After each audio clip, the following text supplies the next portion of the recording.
Hi, welcome. It's been quite the weekend. As many of you have seen over the weekend, a lot's happened between Israel, the U.S., and Iran. As you saw, the nuclear facilities have been destroyed. And because of that, today the world is a much safer place. But not to get into politics, it's been one of those weekends and even Mondays where it's been on again, off again, on again. We thought it would be a good opportunity to talk to you. I'm Rick Ricart, the owner of Imagine Tours and Travel.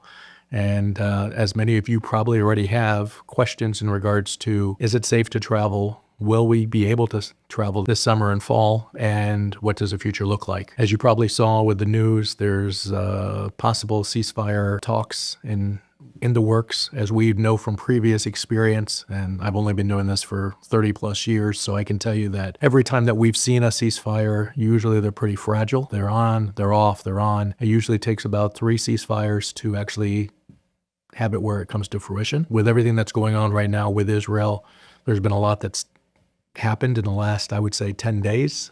We've had a no-fly zone, meaning the airlines were not able to operate flights.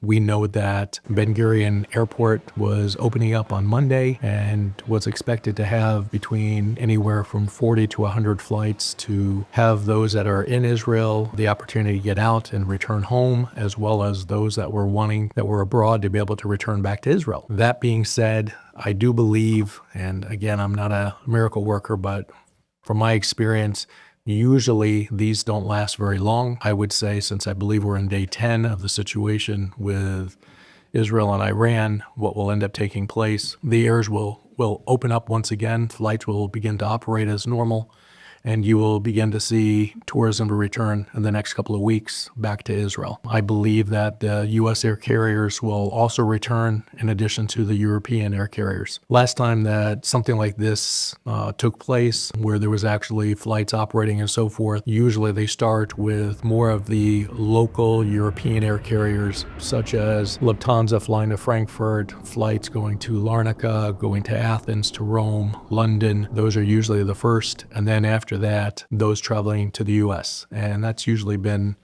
what we've seen in the past. I know that we just had a group in Israel this past week. They actually were able to do some sightseeing in spite of the media and the situation that was going on. So they had a few days in the Tel Aviv and Netanya area. They did Jaffa, and then they continued and did Jerusalem. And then we were able to get them out of Israel and traveled to Jordan, and they spent a few days in Jordan as well and took in sightseeing, and then they were able to fly home. For groups that we have scheduled for this August, we're in communication already with your tour leader and working out whether or not your group is going to be able to travel or not travel, and that's a decision still to be determined. For all of the groups for September 1, 2025 onward, it's right now business as usual. We truly do believe that the business for this fall will be able to travel to Israel, and you'll have an opportunity to continue with your travels. What we're really asking right now is just take a wait and see approach. There's no sense in a knee-jerk reaction. There's no reason, if you're scheduled in September or October or November or onward, to be concerned about travel at this time. I truly don't believe that this is going to continue very long. And I think that even as we saw just over the weekend and how things progressed, and then things will begin to simmer down, I think in the next couple of days we'll see the same thing. I think we'll see a ceasefire, and I honestly believe that business will return back to normal within the next couple of weeks. For those of you that have tours in 2026, honestly speaking, I don't think there's anything to be concerned about. You're looking at 6 months or more away from now, so your 2026 trips will not be impacted. There's no reason to be concerned in regards to that.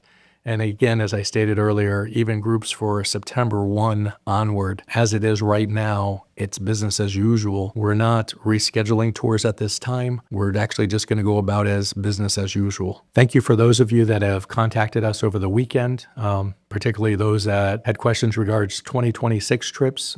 First, we take your questions very serious. We appreciate you reaching out to us. And for those who reached out to us as well over the weekend for trips that are coming up in this September onward, trips are right now still continue to be scheduled as usual, and we will just literally look at a week by week, month by month assessment as to the situation. I honestly believe that it's going to get better within the next week or two. For those of you that have any questions or concerns, we would ask that you would please reach out to your operations representative who's handling of your trip. You can reach us at 863-709-9208, or you can reach out to them directly or email us at info@ittworld.com. Your questions and concerns do mean a lot to us. We want to make sure that we address each and every one of them. And if you have any other questions regarding your trip, please let us know what we can do to serve you. Thank you again for tuning in and taking time to allow us to speak into your future travel plans. If you have any questions, please let us know what we can do to serve you.